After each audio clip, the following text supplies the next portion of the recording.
Hey everyone, I'm Margaret, 25 years old and an aspiring artist. Never in my wildest dreams did I imagine I'd be sharing a story about how my own grandmother tried to burn me with boiling water. But here we are. It all started 2 years ago when my mom, Sarah, passed away.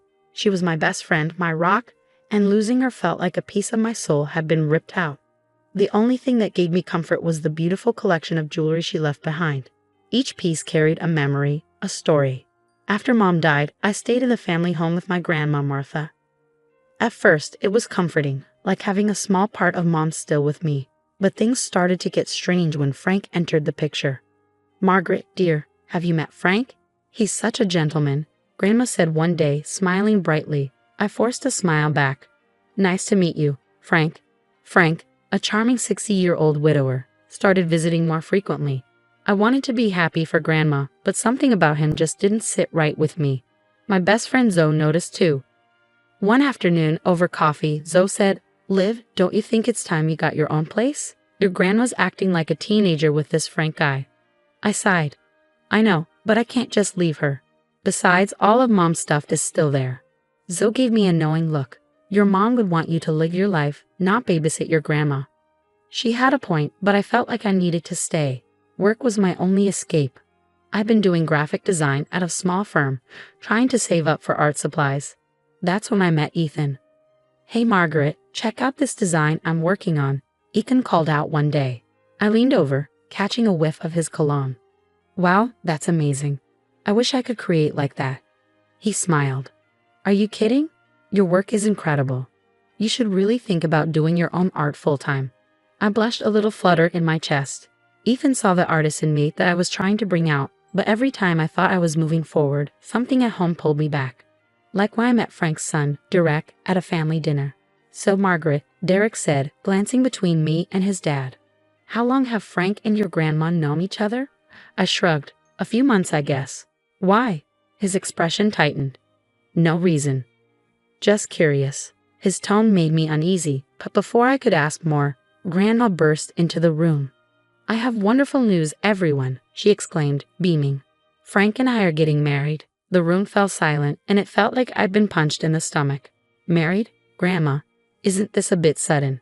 I asked, shocked. She waved me off. "Oh, pish-posh. When you know, you know." As everyone congratulated them, I couldn't shake the growing dread. Something was very wrong, and I had no idea how bad it was about to get. In the weeks following Grandma's engagement announcement, everything spiraled into chaos. One afternoon, I overheard her on the phone, her voice tense. "I'll get the money, I promise. Just give me more time." When I asked her about it, she snapped at me. "It's none of your business, Margaret. Can't an old woman have some privacy?" I backed off, but my suspicions only grew. Then things got worse.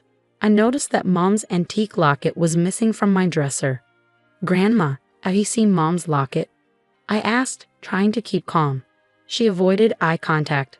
"Oh, that old thing. I must have moved it while cleaning. Don't worry about it." But I was worried. I called Zoe in a panic. "Zoe, I think Grandma's up to something shady.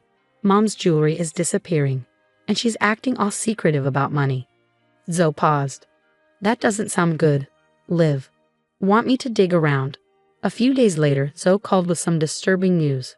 "Liv, you're not going to like this. Your grandma's drowning in debt. And that Frank guy? He's been known to cozy up to wealthy widows and disappear with their money." My stomach dropped. "Oh God, Zoe, what do I do?" She replied, "Keep your eyes open. We need solid proof." For the next week, I watched Grandma closely. The final straw came when I saw her sneaking out early one morning with Mom's jewelry box tucked under her arm. I followed her to a shady pawn shop, and there she was, selling off piece after piece of my mother's jewelry. I couldn't hold back any longer. "Grandma, what are you doing?" I shouted as I burst into the shop. She turned, guilt and anger flashing across her face. "Margaret, you followed me. How could you?" "That's Mom's jewelry. It's all I have left of her." I cried, my voice trembling with hurt and anger. Her eyes hardened. "You don't understand. Frank and I need the money for our new life together. Your mother would have wanted me to be happy." By selling her memories, by lying to me, I was shaking with disbelief and rage. "You ungrateful child," she spat. "After everything I've done for you." She grabbed a kettle of boiling water from behind the counter. Before I could react, she hurled it at me. Searing pain exploded across my arm and shoulder, and I screamed, stumbling backward into a glass display case, the shattering glass mixing with my cries of agony. I looked up at Grandma's face. There was no concern, no regret, just cold, hard anger. As I crumpled to the floor, clutching my burned arm, one thought crystallized in my mind. The grandmother I had known and loved was gone. In her place stood a stranger, someone who had shattered the last shred of trust between us. The pawn shop owner rushed back in, yelling about calling an ambulance, but my focus was on Grandma Martha, gathering up the jewelry with trembling hands. In that moment, as the searing pain threatened to pull me under, I made a silent vow. This betrayal wouldn't break me. It would be the fuel I needed to reclaim my life and my mother's legacy, no matter the cost. The next few weeks were a blur of hospital visits, police reports, and tears. The burns on my arm and shoulder were healing, but the emotional scars, those ran deep. Zoe was my rock. "You're staying with me," she insisted, helping me pack up my things from Grandma's house. No arguments. I didn't have the energy to fight her. As we loaded the last box into Zoe's car, Grandma Martha came out, her voice trembling. "Margaret, please, can we talk?" I couldn't even look at her. "There's nothing to talk about. You made your choice." A few days later, I got a surprising call from Derek, Frank's son. "Margaret, it's Derek. I heard what happened, and I'm so sorry. There's something you need to know about my dad." We met at a coffee shop, and Derek laid it all out. Frank had a history. Charming, wealthy widows, draining their bank accounts and disappearing without a trace. Grandma Martha was just his latest target. "I've tried to stop him before," Derek said, his voice heavy with guilt. "But he always weasels out of it. Maybe this time, with your help, we can finally put an end to it." I hesitated. I'm not sure I can handle any more drama. But Zoe, ever the fighter, wasn't about to let it go. "We can't let them get away with this, Liv. We need a plan." Over the next week, we devised a scheme. Derek would play along with Frank's plan, pretending to help with the wedding, while we worked with the pawn shop owner to set up a sting operation. "I feel bad for ratting out your grandma," the pawn shop owner admitted when we approached him. "But what she did to you, that ain't right." As we fine-tuned the plan, Ethan was my steady support. He'd come over after work, bringing food and offering a shoulder to lean on. But I found myself pulling away. The fear of being hurt again was overwhelming. One night, as we sat on Zoe's couch, Ethan reached for my hand. I flinched. "Liv, talk to me," he said, his voice pleading. "What's going on in that head of yours?" I couldn't meet his eyes. "I'm sorry, Ethan. I can't. Everyone I've trusted has betrayed me. My own grandmother tried to." I choked up, unable to finish the sentence. Ethan's voice was soft. "I'm not them, Margaret. I would never hurt you like that." "That's why I thought about Grandma too," I whispered. The hurt in his eyes was clear, but he didn't push. "I understand. Just know I'm here. Okay, whatever you need." The day of the sting operation arrived. We had set up hidden cameras in the pawn shop and wired Derek for sound. The plan was for him to bring Grandma Martha and Frank to the shop under the pretense of selling family heirlooms to fund the wedding. I watched from a distance as they entered the shop. Grandma clutched her purse tightly, and Frank's arm was draped around her shoulders. But even from where I stood, I could see the predatory glint in his eyes. As the door closed behind them, I took a deep breath. Whatever happened next would change everything. I just hoped we were ready for it. The day of reckoning finally arrived, and I stood in the back of the packed courthouse, heart racing as the judge read out the verdict.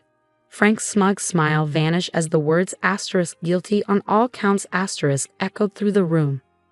After the trial, I left my grandmother's house for the last time, finishing the final bit of packing. As I glanced up, I saw Grandma watching from the window. Our eyes met briefly before she quickly drew the curtains. That was the last time I ever saw her. With the nightmare behind me, I threw myself into my art.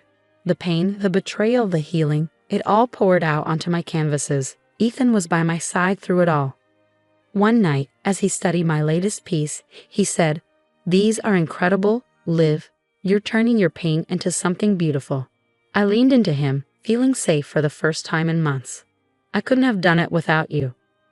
Zoe, always the unstoppable force, helped me set up my own studio. This is just the beginning, she declared as we painted the walls together. You're going to be huge, Liv. I can feel it. And she was right.